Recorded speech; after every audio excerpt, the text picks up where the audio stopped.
Napangako ko yan nung namatay ang mama niya dito. Sabi kasi siya nung, "Ti, yung mga anak ko, ti, bantayan mo." Sabi ko, "Huwag kang mag-alala kasi andito lang naman kami. Babantayan namin, alagaan namin hangga't kaya namin," sabi ko sa kanya. Humikit na rin siya, parang nag-ano na rin siya sa amin.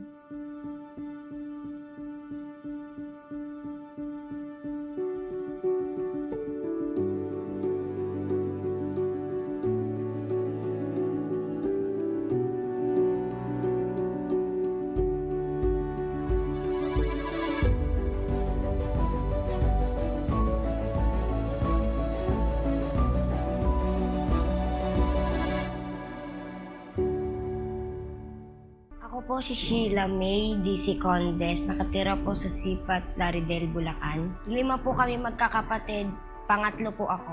Gusto ko po pag laki ko maging teachers po. Kasi po gusto ko pong magturo ng mga ibang bata. Ako si Annabel Salang, taga-Sipat, Laredel, Bulacan. Tiyahin ni Sheila May Condes. Nakapagtapos sa pag-aaral para makatulong sa mga kapatid niya. Wala kasi silang, minsan na lang sila binibigyan ng suporta ng papa nila, wala rin mama nila, patay na. Kaya awang-awa din ako sa magkapatid na yun. Ako po si Raymond Villesa. Nakatira po sa Casa Vista.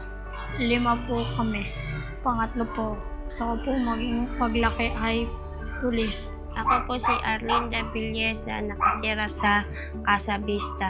Ang pangarap ko sa anak ko kay Raymond ay mag-aral siya mabuti, lumaki siya ng maayos, yun lang po. Ako po si Keisha May Izquierdo, nakatira po ako sa Laridel.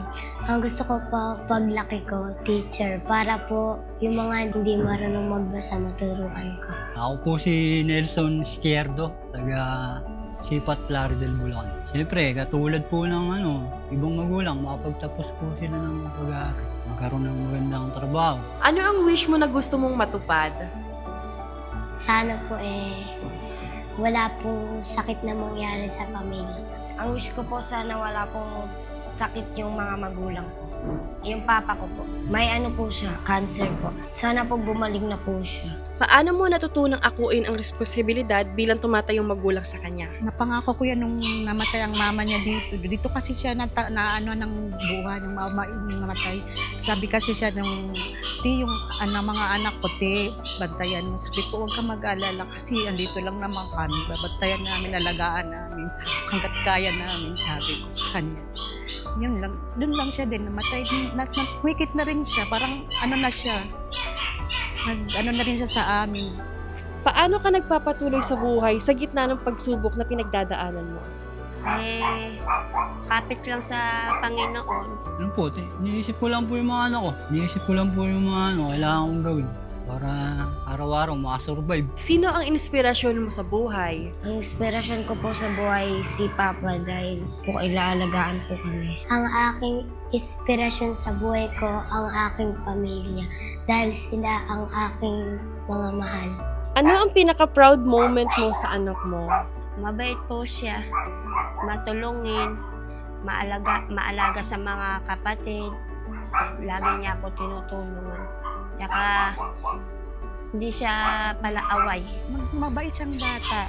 Matulungin siya sa mga kapatid niya, maalalahanin, gano'n. Mabait siya, masayahin siyang bata. Nakikita ko po na okay yung grade niya, matataas. Hindi po siya bumabagsak. Matulungin po sa bahay kahit wala po silang nanay. Naasahan ko po siya sa bahay habang nasa trabaho. Paano ka nakakatulong sa magulang mo bilang estudyante ka pa lang? Yung grade ko po, tinataasan ko na lang po. Pinagbubutihan ko po yung pag-aaral. Nakakatulong po ako sa aking magulang sa pag-aaral para po matupad ko yung pangarap ko. Ano po yung maiiwang aral o legacy niyo kay Sheila May? Matuto siyang tumayo ng sarili niya para hindi siya api-apihin ng mga tao. Yung kailangan siya sa sarili niya, maging tiwala lang siya sa kanyang sarili para hindi siya yun ng mga tao. Magsikap po, magsikap lang para pagdating ng panahon, makakuha nila yung mga gusto nila. Ang may iwanan yung mamanak ko po sa kanya na mag-aral siya mabuti para paglaki niya, kaya niya na po yung sarili niya. Yan, bali may konting tulong lamang po ang Smile sa inyo na sana po ay makatulong po. Maraming salamat dito sa Smiles. Maraming salamat po sa Smile. Sa konting tulong po na nakakuha namin. Sana po marami pang matulungan na kagaya ko. Salamat po sa inyo sa Smiles po. Sa tulong nyo sa kay Sheila May para sa kanya. Maraming salamat po sa inyo.